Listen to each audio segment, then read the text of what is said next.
이번 시간에는 신살 중에서 고신과숙살에 대해서 한번 알아보도록 하겠습니다. 고신과숙살은 뭐 쉽게 얘기하면 이제 고독살 이렇게 표현할 수가 있는데, 이거를 이제 고신과숙살을 다르게 세분해서 보면은 이제 고신살이라는 게 있고 과숙살이라는 게 있는데, 이거 합쳐서 고신과숙살이라고 합니다. 근데 이제 고신살이라는 거는 남자한테 해당되죠. 그래서 호라비살이에요. 호라비, 남자가 이제 고독해지는 그런 살이고, 과숙살은 이제 호르미살이다 이렇게 얘기를 할 수가 있겠습니다. 그래서 그뭐 고란살이라든가 이런 것들은 대체적으로 여자한테만 이제 해당이 되는 살인데, 고신살은 이제 남자는 그런 게 별로 없지만은 이제 고신살은 이제 남자한테 해당이 됩니다. 그래서 남자 사주에 고신살이 있으면 이제 호라비 살이다 이렇게 얘기할 수 있고, 과숙살이 있으면 이제 이거는 여자한테 해당되는 겁니다. 그래서 합쳐가지고 보통 고신 과숙살 이렇게도 얘기하고, 남자 사주를 볼 때는 이제 고신살이 있다 이렇게 얘기해요. 여자 사주는 과숙살이 있다 이렇게 표현을 하는데, 이 고신 과숙살이 남자든 여자든 통틀어서 나타내는 상징하는 게 기본적으로 고독입니다. 고독. 그러니까 어떤 고독이냐? 인간은 물론 항상 고독하지만은 이 고신과숙살이 의미하는 고독은 세속의 고독이기 때문에 부부 관계에서의 고독을 말합니다. 그래서 고신과숙살이 있게 되면은 혼인 생활에 있어서 이제 부부가 굉장히 정이 없어지는, 그래서 고독해지는 거죠.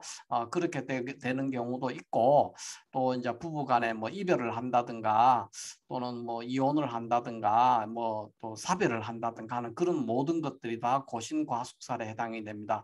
이 고신과숙살이 있음에도 불구하고 또 부부 간에 굉장히 유정하게 정이 있게 잘 사는 경우도 있는데, 어떤 경우냐면 보통 기러기 부부라든가 주말 부부라든가 뭐 월말 부부라든가 이런 거를 유지하면은 또 고신과숙살이 있는데도 큰 불편함이 없이 잘 사는 경우도 있습니다. 그걸 반대로 말하면은 고신과숙살이 있는 사람들은 주말 부부나 기러기 부부 같은 생활을 하면은 또 도움이 된다 이렇게 얘기를 할 수도 있겠습니다.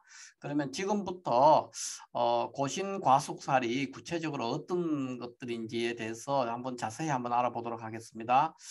먼저 여기에 이제 보면은 고신과숙살이 이렇게 있는데, 고신과숙살은 음, 그 먼저 한번 볼게요. 자, 고신과숙살이 되면은 여기 이제 고신과 과수, 요거는 이제 고신에 해당되는 거는 남자에 해당되고, 고신살은 남자살이고 남자의 고독살이에요. 과숙은 여자의 고독살이다. 이렇게 합쳐서 뭐 고신이 있든 과숙이 있든 여자한테 과숙이 있든 남자한테 고신이 해당돼. 이렇게 되면 이제 뭐 여자는 호르미, 남자는 호라비 뭐 이렇게 돼서 고독살이다. 주로 뭐냐, 이거는 혼인에 있어서 부부 생활에 있어서의, 혼인 생활에 있어서의 고독을 말합니다. 그래서 이 고독해지는 방법은 부부가 서로 정이 없어서 무정해져서 고독한 경우도 있고, 또 그다음 이별을 하거나 또는 사별을 하거나 이런 식으로 여러 가지 형태로 나타난다 이렇게 말을 할 수 있습니다. 그러면 어떤 것들이냐? 일단 보는 방법은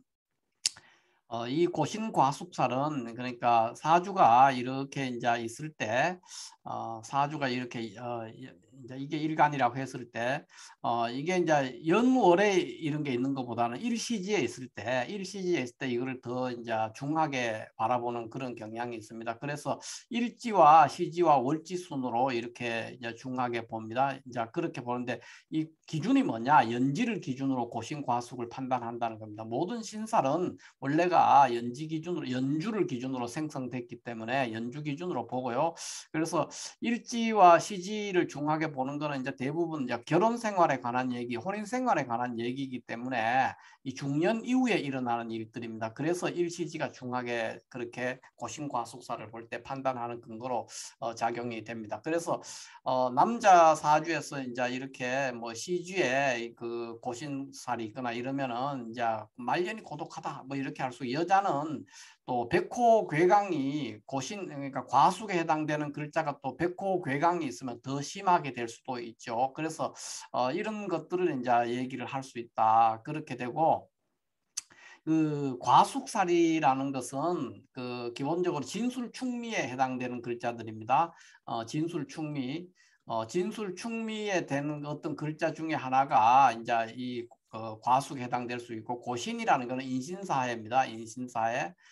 그러니까 뭐냐 하면 역마살이죠. 그러니까 떠돌이 생활을 하게 되면은 떠돌이 남자들은 옛날에 뭐 이렇게 사업한다든가 예전에도 뭐 소금 장사를 한다든가 뭐 봉건 시대도 소금 장수라든가 뭐 그 행상 뭐 이런 거 하는 사람들 남자들이 다니면서 이제 보부상 이런 것도 그런 거 해당되죠. 이런 것들이 다 역마와 관련되기 때문에 역마가 되면 이게 공방살이거든요. 다르게 표현하면 역마는 그러니까 홀로 이제 빈 방을 지키고 잠을 자고 이렇게 지내야 되는 거기 때문에 이게 역마가 있으면 대체적으로 공방살 고독해지기 쉬워요. 남자는 그다음에 여자는 이제 어떤 그 십신의 고에 해당되는 글자들입니다. 고지이기 때문에 이런 게 있으면 그거를 가두는 성향으로 인해서 고독해질 수가 있죠.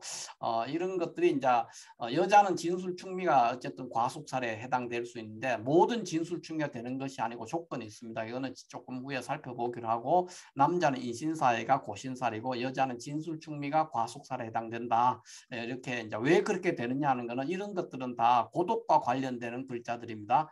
그래서 고신 과속살에서 이렇게 분류를 했고 그 외에도 이제 월지나 일주 이런 데서 백호 괴강살이 있거나 이런 게 있어도 고신과속살로 보는 경우도 있고 또 칠살이 있어도 이제 고신살, 외로운 살이죠. 칠살도 이제 좀 그런 경향이 있습니다. 이렇게 보는 경우가 있습니다. 그런데 정통으로 고신 과속살이 이제 어떤 거를 판별을 할 때 이제 이런 것들도 이제 예외적으로 다 고독과 관련되는 거예요. 백호 괴강살이 있거나 칠살을 강하게 쓰거나 이러면은 다 이런 것들이 이제 고독과 관련되기 때문에 고신 과속에 넣기도 하는데 정통으로 고신 과속살이라고 하는 것들은 어떤 거냐 할 때는 남자는 순행을 해서 양이니까 순행하죠. 그래서 각 계절 태어난 해에 출생 연도의 다음 글자에 해당되는 글자 그것이 이제 고신살에 해당되고 여자는 음이니까 역행을 해서 각 계절에 시작할 때 글자예요. 그거를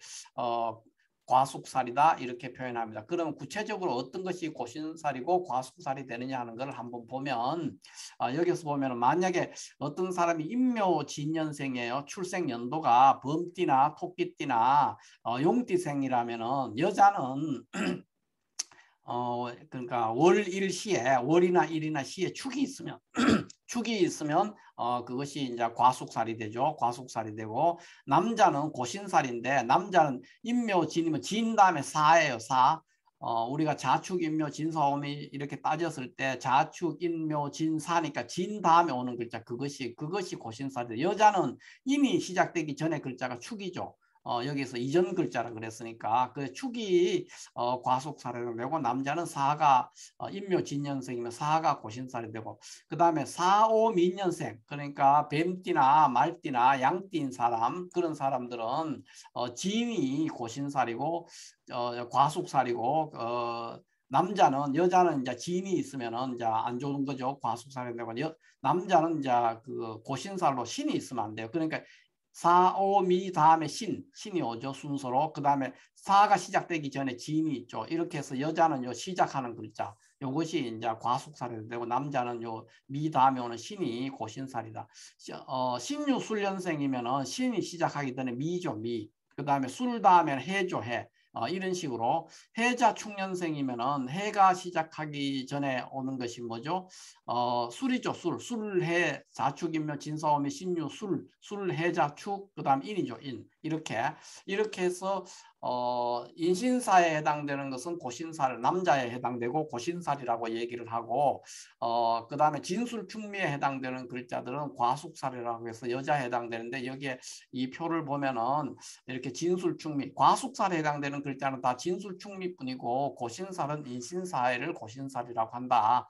그래서 이렇게 분류를 해서 이제 간단하게 볼 수가 있겠습니다. 그러면 다시 이제 원래 이제 우리가 처음으로 다시 돌아가서 보면은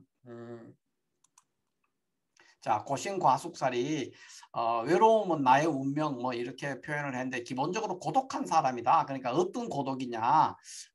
부부 생활에 있어서의 그 결혼 생활에 있어서의 고독이에요. 그 고독의 형태는 이별을 할 때도 있고 사별을 할 때도 있고 무정해서 서로가 뭐 별로 관심 없고 챙겨주지 않고 그렇게 해서 대화가 잘 안 돼서 고독해지는 그런 것들이 다 부부 생활에서의 외로움이에요. 그냥 일반적으로 철학적인 사유를 하기 위해서 외롭거나 수도를 하기 위해서 외로운 거하고는 다른 얘기고 부부 생활에 있어서의 고독 그거를 말하기 때문에 이별이나 사별이나 무정함 이런 것들을 얘기한다는 것이고 이거를 극복하기 위한 하나의 방편으로는 이제 기러기 부부 생활을 하거나 주말 부부 생활을 하거나 월말 부부 생활을 하거나 이런 식으로 조금 떨어져 있으면서 가끔씩 보는 형태로 하면은 고신과속사를 아주 거의 잘 느끼지 못하게 오히려 더 전화위복으로 잘 극복을 하는 그런 과정이 된다 이렇게 말을 할 수가 있겠습니다.